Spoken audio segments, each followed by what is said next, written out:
नमस्कार दोस्तों, मैं नवीन यादव एंड स्केयर क्लासेज में आप सभी का स्वागत करता हूं। आज हम आए हैं आपके सामने एक नई वीडियो लेकर जिसमें हम डिस्कस करेंगे नंबर ऑफ फंक्शंस के बारे में।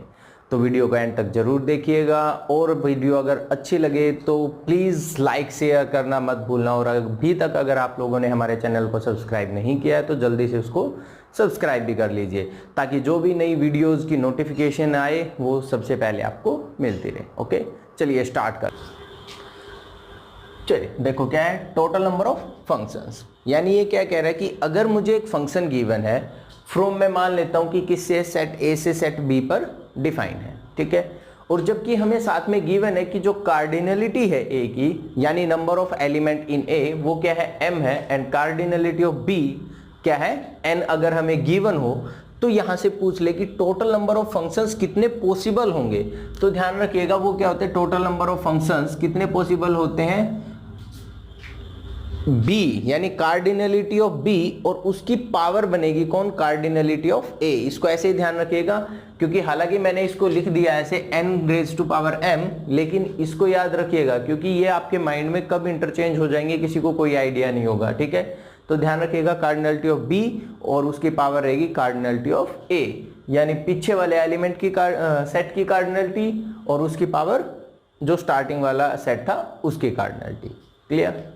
उसके बाद आ जाता है कि ठीक है, हमें टोटल नंबर ऑफ फंक्शंस तो पता चल गया, लेकिन one one on two, bijection या मैनी वन और इन टू, इनका कैसे पता चलेगा।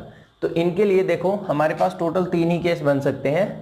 क्या है कि ये जो m और n थे इनकी जो पॉसिबिलिटीज है वो मैंने राइट कर ली है कि भाई m जो है वो लेस हो किससे, n से, यानी cardinality of a is less than cardinality of b। और इसको रिप्रेजेंट करने के लिए ही मैंने ये वाली चीज बनाई है, ठीक है। यानी m जो है वो स्मॉल है, n जो वो बड़ा है। अब सबसे पहले यहां पर बात करें किसकी, वन वन फंक्शन की। किसकी, वन वन फंक्शन की। तो क्या वन वन पॉसिबल होगा, क्योंकि वन वन क्या कहता है कि यहाँ के प्रत्येक एलिमेंट के लिए उधर एक सेपरेट इमेज होनी चाहिए। तो ये तो पॉसिबल है, वन वन हो सकता है। मान लो कि यहाँ पर क्या है, 3 है, यहाँ पर एलिमेंट क्या है, 4 है। अब वन वन की पॉसिबिलिटी तो है, लेकिन ऑन टू तो नहीं होगा क्योंकि इसके अंदर एक एक्स्ट्रा एलिमेंट है। ऑन टू तो कभी भी नहीं हो सकता, ठीक है। तो ऑन टू के लिए तो पहले ही क्रॉस कर दीजिए कि ऑन टू तो यहाँ पर क्या रहेंगे, 0 रहेंगे। और अगर ऑन टू 0 है तो दोस्तों बाइजेक्शन भी 0 होगा। क्यों, क्योंकि बाइजेक्शन यानी बाइजेक्टिव फंक्शन तो वो होते हैं जो वन वन भी होते हैं और ऑन टू भी। अब ऑन टू यहाँ बन ही नहीं सकता तो बाइजेक्शन का काम ही क्या रह गया, वो भी 0। अब बात करते कि वन वन फंक्शन की।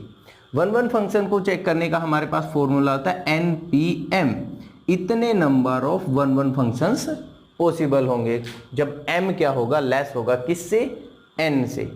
m लेस होगा n से, ध्यान रखिएगा, तब होगा ये चीज हमारे पास। ये फॉर्मूला क्या बनेगा, NPM। क्लियर। अब ये 3 तो हमने देख लिए। अगर इसके साथ साथ मैनी वन और इनटू को भी देखें तो मैनी वन कैसे निकालेंगे, जो हमारे पास टोटल नंबर ऑफ फंक्शंस थे उसमें से कौन से निकाल दो, वन वन वाले निकाल दो। जो बच गए वो कैसे बचे हैं, मैनी वन। यानी मैनी वन कौन से होंगे, मैनी वन फंक्शन कौन से बनेंगे, जो हमारे पास टोटल थे। टोटल क्या थे हमारे पास, n raise to power m। ध्यान ऐसे ही रखेंगे, cardinality of b raise to power cardinality of a। और इसमें से कौन से निकाल दो, वन वन वाले। वन वन क्या लिखा है हमने, NPM, NPM। और ये केस कब हुआ है, जब पीछे वाला यानी b वाला जो सेट था वो क्या था, बड़ा सेट था, ठीक है। क्लियर। अब ऐसे ही किसकी बात कर रहा है ये, इनटू फंक्शन की। अब इनटू को या तो फंक्शन ऑन टू होगा या इनटू होगा। अब ऑन टू है ही नहीं कोई फंक्शन, यानी जितने भी फंक्शन मेरे बच गए वो सारे के सारे क्या बच गए हैं, इनटू। वैसे इनटू निकालने के लिए क्या होता है, फॉर्मूला क्या रहेगा, टोटल में से हम किसको सब्ट्रैक्ट करते हैं, ऑन टू वाले केस को। तो ये क्या बनेगा, n raise to power m। यानी यहां पर फर्स्ट केस के अंदर इनटू फंक्शन कितने रहेंगे, n raise to power m रहेंगे। क्लियर है। सेकंड केस इसी में हमारे पास, अगर m बड़ा हो n से, यानी अब की बार a की कार्डिनलिटी ज्यादा है किससे, b की कार्डिनलिटी से। मतलब अब की बार इसमें एक्स्ट्रा एलिमेंट है, इसमें एलिमेंट कम है, ठीक है। तो यहाँ के प्रत्येक एलिमेंट की उधर इमेज होनी चाहिए। इसका मतलब वन वन तो बन ही नहीं सकता क्योंकि ये पांचों के पांचों उधर लिंक होने चाहिए। तो वन वन का केस तो यहाँ पे क्या हो गया, रिजेक्ट, कि वन वन केस तो क्या है, 0 है। क्लियर। अगर 1 1 0 है तो मैनी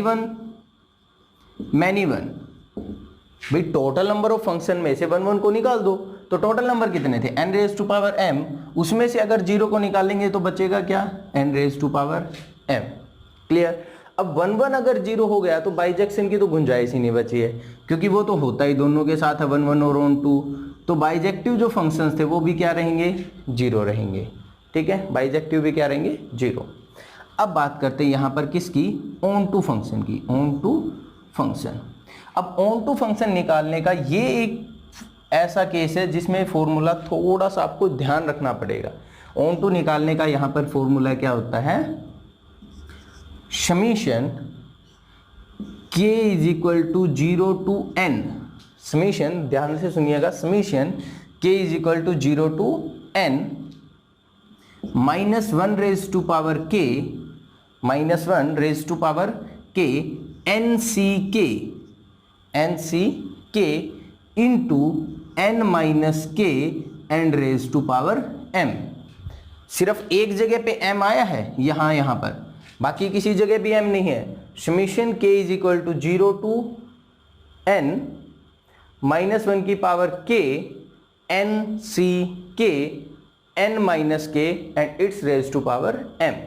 सिर्फ इस जगह पे m है जहां पर n माइनस k की पावर को हमने n किया, बाकी कहीं भी m नहीं है। ठीक है, यानी जो ये चीज हम निकाल लेंगे, अब यहाँ पर माइनस 1 की पावर k है, यानी एक तो क्या आएगा, पहले positive then negative then positive then negative, इस टाइप से ये चलेगी सीरीज। ठीक है, तो इसको सोल्व करके हम क्या निकाल सकते हैं, total number of onto functions को निकाल सकते हैं। अब अगर ऑन टू हमारे पास आ गए तो इनटू निकालने का तो हमें वे पता है क्या होता है, टोटल में से ऑन टू को अगर निकाल देंगे तो बचेंगे क्या इनटू। ठीक है, यानी इनटू और मैनी वन निकालने का डायरेक्ट कोई फॉर्मूला नहीं है। आपको क्या करना पड़ेगा, अगर मैनी वन निकालना है तो आपको 1 1 फंक्शन पता होने चाहिए, टोटल में से 1 1 को निकाल दो। अगर इनटू निकालना है तो ऑन टू का पता होना चाहिए, क्योंकि इनके लिए डायरेक्ट फॉर्मूला नहीं होता है, ऑन टू के लिए फॉर्मूला है, 1 1 के लिए फॉर्मूला है। ठीक है, ये हमारे पास क्या था सेकेंड केस।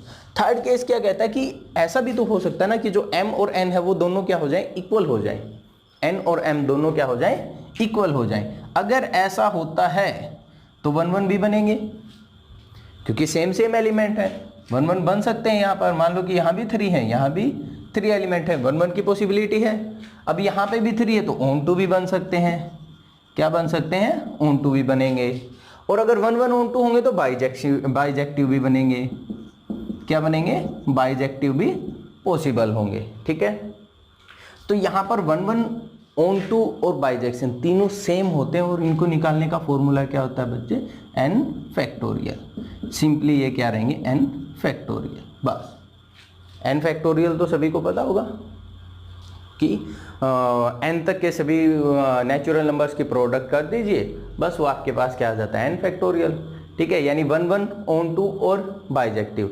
अगर n इक्वल टू m है तो ये तीनों क्या रहेंगे, इक्वल रहेंगे, और किसके इक्वल रहेंगे, n फैक्टोरियल के। ठीक है, अब यहाँ पर अगर 1 1 आ चुके तो मैनी वन निकाल सकते हैं, क्योंकि टोटल में से अगर 1 1 को सब्ट्रैक्ट कर देंगे तो क्या आ जाएगा, मैनी वन, और टोटल में से ऑन टू को सब्ट्रैक्ट कर देंगे तो क्या आ जाएंगे, इनटू फंक्शन।